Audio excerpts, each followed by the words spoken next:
Hello everyone and welcome back to TowerGate. It is Saturday, day 269 of TowerGate, December the 2nd, 2017.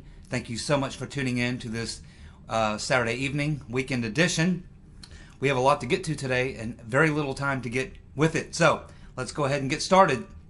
Well, a story I'm sure most of you have heard, if you're keeping track, is that Judicial Watch and the American Center for Law and Justice have now received the 29 pages pursuant to the FOIA request that was done for documents pertaining to the Clinton-Lynch Tarmac meeting. I have read that, and I'm sure many of you have as well. For those of you who have not, listen up.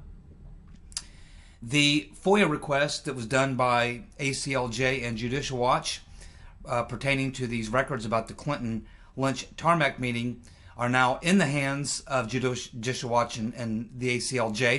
And let's keep in mind that Jay Sekulow is the director of the ACLJ, and of course he's also one of Trump's personal lawyers. So you can be sure that he has provided a copy of this to President Trump, who I'm sure has read it and of course understands what we're all about to understand here in just a moment about what actually happened on that meeting. Now, they did not get everything. There might be still some documents out there. Some names were redacted and a few other things were redacted, but a lot of it is there. So we don't have everything, but we certainly have a much better look into exactly what was going on. And remember, what we're talking about here is that as soon as it became public information that this Tarmac meeting had occurred, we found out that there was immediately a lot of communication between the Department of Justice and the FBI. Exactly what was discussed is what we didn't know, and that's why they did the FOIA request. The first time they were told there were no documents, they came back and went looking in another place and found out, yes, there are documents, and the FBI has now turned them over. And now they are in the possession of Judicial Watch and the ACLJ and the President.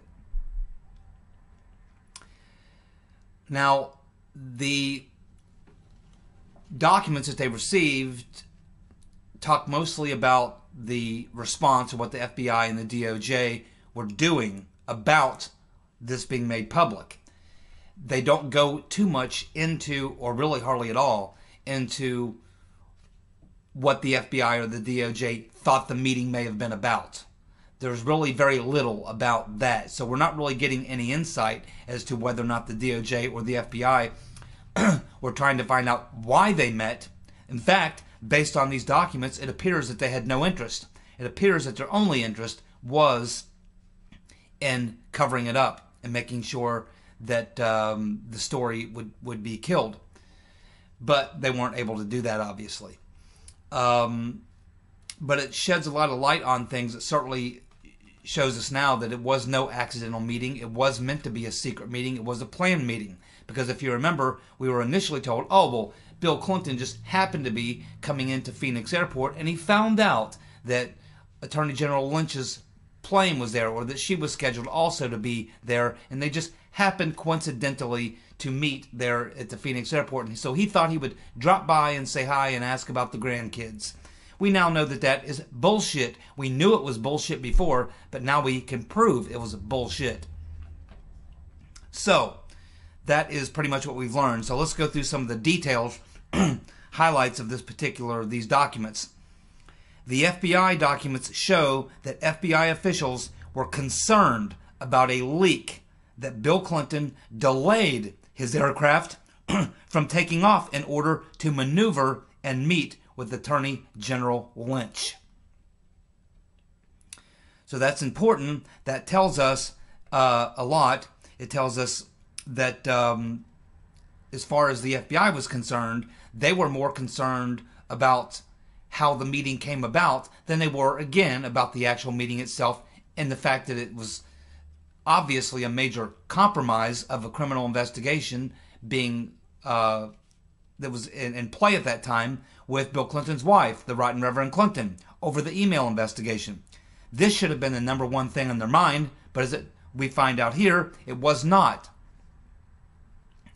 It was basically they were concerned with how the story was going to play, that it was a coincidental, accidental meeting. They wanted to try to sell that story as opposed to the truth, which is that Bill Clinton knew exactly where Lynch was going to be, and that was a planned meeting, period. And keep in mind, the way that this was discovered was that there was a local television reporter who was down at that airport working on a completely different story when they observed the unusual goings-on the tarmac. When they looked into it, they found out that it was former President Bill Clinton's plane and the current Attorney General's plane, and they were having some sort of a little meeting out there on the tarmac. And that prompted this reporter to move to that story and begin covering that and asking questions about that, at which time they called back to their newsroom and said, hey, we're on to a big story down here at the airport. Guess what? They went on to tell people back in their newsroom what they were working on, and they said, we're going to get the tape together and get the report together, and we'll be back with our information, and hey, we can go live on the air with this as soon as we get back. And what happened then was someone who worked in that newsroom heard about it and contacted the Department of Justice and said, hey, one of our reporters is out at the Phoenix airport and has discovered that there's a meeting going on between former President Bill Clinton and the Attorney General. I don't know if that's good or not. I don't know if you know about that, but hey, I thought I should call and let you know that that's what's happening. And that is what prompted the DOJ and the FBI to immediately begin a flurry of communications between them, and that's the communications that we wanted to learn about. That's what the FOIA request was for. So that's kind of the backstory to it. We learn from the documents that the FBI officials wrote in there, in this document, that, quote, we need to find that guy. And they were talking about a security official believed to be giving details to journalists, including saying that the meeting lasted nearly an hour, longer than what was previously reported. The Phoenix FBI office at that time was then notified by the office in D.C., the main headquarters at the FBI, and 22 agents in Phoenix were then put on the case. And what they wanted them to do was to find this security officer, the security official who was feeding the journalists this information. They wanted to find that guy, and they wanted to serve him up with a non-disclosure agreement to shut him up. So as we can see, that right after the Tarmac meeting occurred and it became, and that tip was called in to the Justice Department by someone at that TV station in Phoenix, they immediately began a flurry of communications between the FBI and the DOJ and how to cover it up, how to keep it quiet, and how to silence the reporter, the TV station, and obviously this security official who appeared to be the individual providing the information to the reporter. They wanted to shut him up. He's a very lucky man. We don't know if they ever found him or not. There's nothing in here about that. But it didn't matter, because by the time the first report went out, every other media outlet in the world picked up on it, and pretty soon, within an hour, it was all over every news wire. AP had it, Reuters had it, and of course, everyone right after that had it. It was all over the internet. It was tweeted about. You know, it was everywhere. They could not stop it. They could not shut it down. And so it went forward, and that's how we got the controversy over the Tarmac meeting. It makes you wonder. We learned just this past week about the Inspector General, Mr. McCullough, General McCullough, who was hit with a non-disclosure agreement to shut him up. We learned that Mr. Campbell, the FBI informant, was hit with a non-disclosure agreement to shut him up. We now learn that the FBI was frantically trying to locate the security official after the Tarmac meeting so that they could put a non-disclosure agreement on him and clam him up. Makes us wonder how many people during the Obama administration, during his administration, how many people were hit with non-disclosure agreements? How many people are sitting back right now with good information which could be helpful to all these investigations that are going on that cannot speak because they currently are under a non-disclosure agreement. In other words, a gag order. How many people did the Obama administration and the Rotten Reverend, how many people did they gag?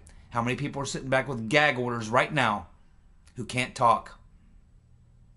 Someone needs to look into that. Maybe the Pitbull, Mr. Gowdy. He's the head of the Oversight Committee now. That would be a good job for Mr. Gowdy, the Pitbull, to look into. Because that's a very interesting question. It appears that every time we stumble onto a scandal, we also find out that the people who will be able to tell us about that have a rag stuffed in their mouth. Or maybe a gun to their head. What do you think? The Tarmac meeting occurred on June the 27th, 2016. We were told that Clinton just happened to be at Phoenix at the same time as Lynch and wanted to say hello. Talk about the grandkids, Brexit, and golf. But it was discovered by a local news reporter. Then someone at the news station contacted the Department of Justice to warn them. The Tarmac meeting came 2 days before FBI Director, the rat, James Comey. The Tarmac meeting occurred 2 days before FBI Director Comey held his July 5th press conference, where he told us that no charges would be filed.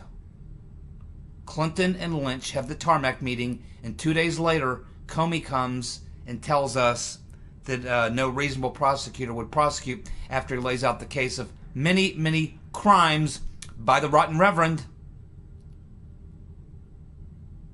May 3rd, 2017, Comey was being questioned by the House Oversight Committee, and he said that the Clinton-Lynch Tarmac meeting was the capper, quote, it was the capper that the Department of Justice could not complete the investigation credibly without damaging people's confidence in the justice system.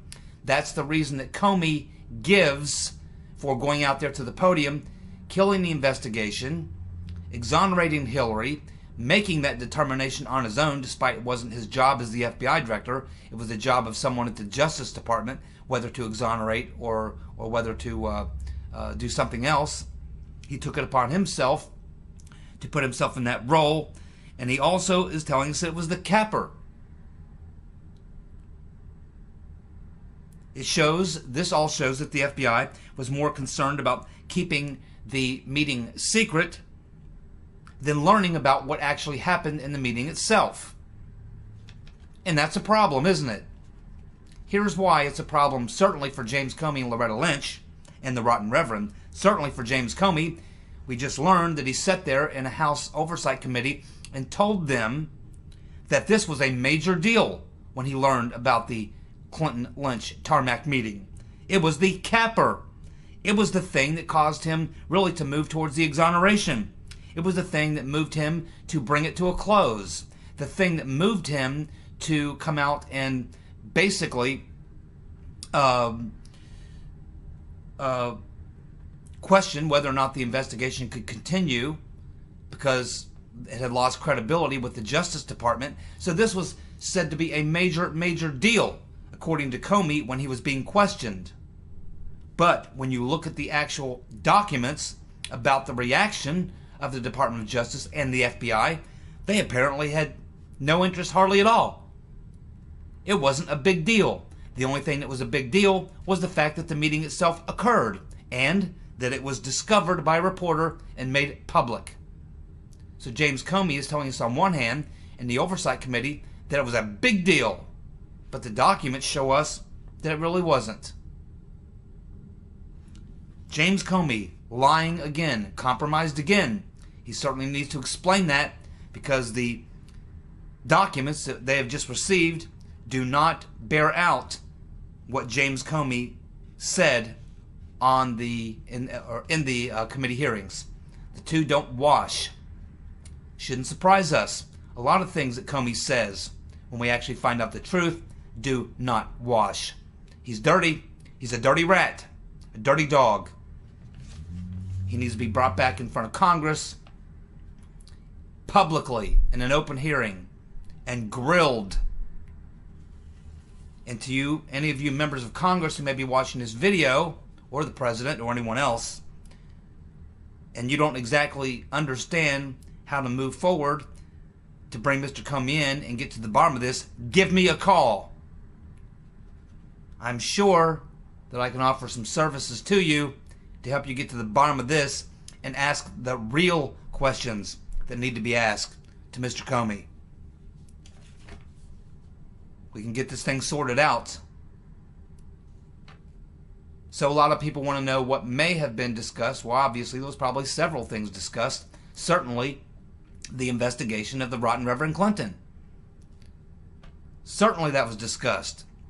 But it should also be mentioned that just hours that the meeting on the tarmac occurred just hours before the Benghazi report was released, which involved the Obama administration and the rotten Reverend Clinton. So it's possible that they may have discussed the email investigation, but possibly also could have had something to do with the Benghazi report that was coming out. There's probably more to learn here. There's probably some people with a rag stuffed in their mouth or a gun to their head who could shine more light on this, but just what we've learned from these documents shed more light on the fact that James Comey was not telling the truth again in the Oversight Committee hearings, that this meeting was not an accident or a coincidence. It did not last just about a half an hour. It was closer to an hour. More importantly, the FBI and the Justice Department were frantic about it when they heard about it and did everything they could to cover it up, to shut it down. A lot of people need to be answering a lot of questions in regards to this particular deal. Don't you agree?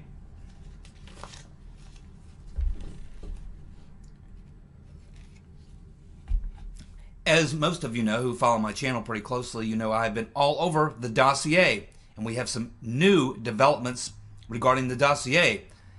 In fact, in the case of Mr. Gubarev versus BuzzFeed, that situation is very quickly now going to be coming to a conclusion for the various reasons I'm about to explain to you.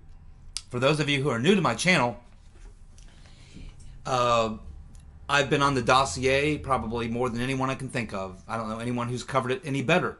If you are really interested in the dossier, or you're a little bit, or you haven't been following my TowerGate videos and you're not fully sure of all the details of the dossier, I urge you to click on my username, The Seeker.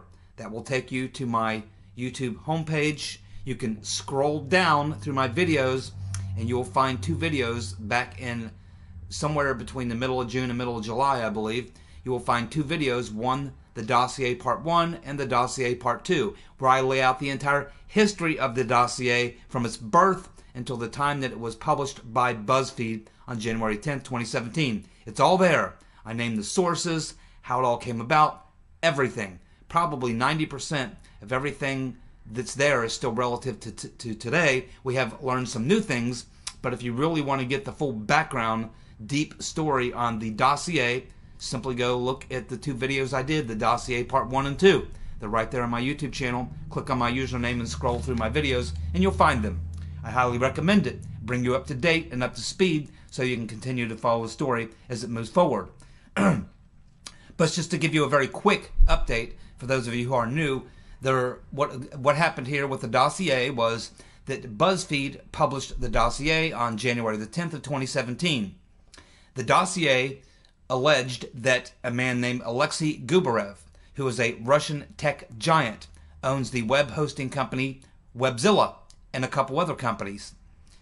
He was named in the dossier as being the person whose company did the physical hacking on behalf of Putin and the Russian government of the DNC. It also named a Russian bank, Alpha Bank, one of the biggest banks in Russia, very closely connected to the Kremlin and other high-level players in Russia, was also named as being part of this conspiracy to hack the DNC and rig the elections and all this other stuff. Both Mr. Gubarev and Alpha Bank therefore filed lawsuits against BuzzFeed and Christopher Steele. There's two different lawsuits. The defamation lawsuit against Christopher Steele is now ongoing in the UK, and things are moving forward there, but things are moving a little slower because Christopher Steele's attorneys are throwing up a lot of roadblocks. In the case against BuzzFeed, that's happening here in the United States, in the state of Florida. That case is moving along much quicker, and things have just really picked up speed there in the last week. Some new developments. So let's go ahead and go through it. As you know, I covered just a week ago that BuzzFeed had laid off 125 employees. It's because they're preparing to go bankrupt. It's because they know they are going to lose the lawsuit. Because there's no question that they did defame the character of Mr. Gubarev. No question. The dossier, in that dossier that they published, makes the claim that he's the guy that was behind the DNC hack on behalf of the Russian government. This is not true. And Mr. Gubarev's attorneys are going to force BuzzFeed to prove it, or he's going to bankrupt them. They're going to write him a big fat check. As I've been telling you since this past summer, Mr. Gubarev is going to win this case. But he also wants to know who gave BuzzFeed the dossier. Mr. Gubarev's attorneys have filed a legal complaint with the court over David J. Kramer, who has not fulfilled his obligation to the court order for the deposition. That window is passed. They're claiming he is dodging the subpoena. Okay, so in the case in Florida, Mr. Gubarev versus BuzzFeed, one of the people they subpoenaed for deposition to be deposed was David J. Kramer, who is John McCain's right-hand man, who heads up the McCain Institute and many other things, which I'll be talking about tomorrow. He was served with a court petition telling him that he had a certain period of time, usually it's 30 days, to make arrangements with his attorney to sit for a deposition with Mr. Gubarev's attorneys. A deposition is something that occurs in a civil lawsuit where you have to sit down, if you're the accused, and you have to allow the opposing attorney to depose you, to ask you a lot of questions. And Mr. Kramer has failed to meet his obligation to the court. So now they're filing this petition saying he's dodging the subpoena. 2 days ago, the Justice Department shot down BuzzFeed's request to testify or produce evidence and documents. Also, what was shot down and what was rejected by the Justice Department was BuzzFeed's argument that the Trump dossier was protected speech. They are saying it was not a government document and therefore not protected speech, because essentially BuzzFeed is making the argument their legal defense was one of two things. First, they were saying that the document, they believe, the dossier was true. Of course, we all know it's not true. So then they fell back on the argument that, well, because the government was using it to pursue an investigation, therefore it was newsworthy, and therefore it was protected speech, and we should be able to use it. That has now been shot down. It should also be noted that BuzzFeed had recently subpoenaed the Democratic National Committee and the Rotten Reverend Clinton. They wanted the report on the server showing exactly what was found on the server, the DNC server, and the type of malware. They also wanted to get access to non-public analysis of the server at the DNC. That has been refused. BuzzFeed also wanted the FBI, the DOJ, and the intel community to testify on their association with the dossier and any actions that were taken based on the dossier, such as investigations. Of course, BuzzFeed has been told by the FBI, the DOJ, and the intel community to pound sand. BuzzFeed is basically claiming fair reporting privilege because of the FBI probe as part of their legal defense. This has also been shot down. So basically, we have reached the end of the road. Everything that BuzzFeed was trying to do to try to save themselves has failed. The depositions are still happening. There'll be more to come, more people to be deposed. And then, of course, the discovery process will come where they'll have to produce all the evidence on both sides. BuzzFeed will soon be bankrupted as they will lose this lawsuit, and they know it. That's why they laid off 125 people. They're preparing for what's coming, is what they're going to be writing a big fat check that will likely bankrupt them. We should also note that NBC Universal invested $200 million in BuzzFeed in 2014. Something tells me NBC Universal is going to lose their $200 million investment. So, there you go. Things are drawing to a conclusion in the case against BuzzFeed in Florida. Pretty soon, they are going to have to cough up that check. But the one last thing that Gubarev's attorneys want to get to, who gave BuzzFeed that dossier? I'm going to talk about that tomorrow and give you some thoughts on that. You all have a good day. Thank you for tuning in to my Saturday evening edition of TowerGate, day 269. You have a good evening. Be safe, and I'll be back with you tomorrow. We're going to dig it up. We're going to dig it up, my friends. Stay with me. I'll see you tomorrow. Good night.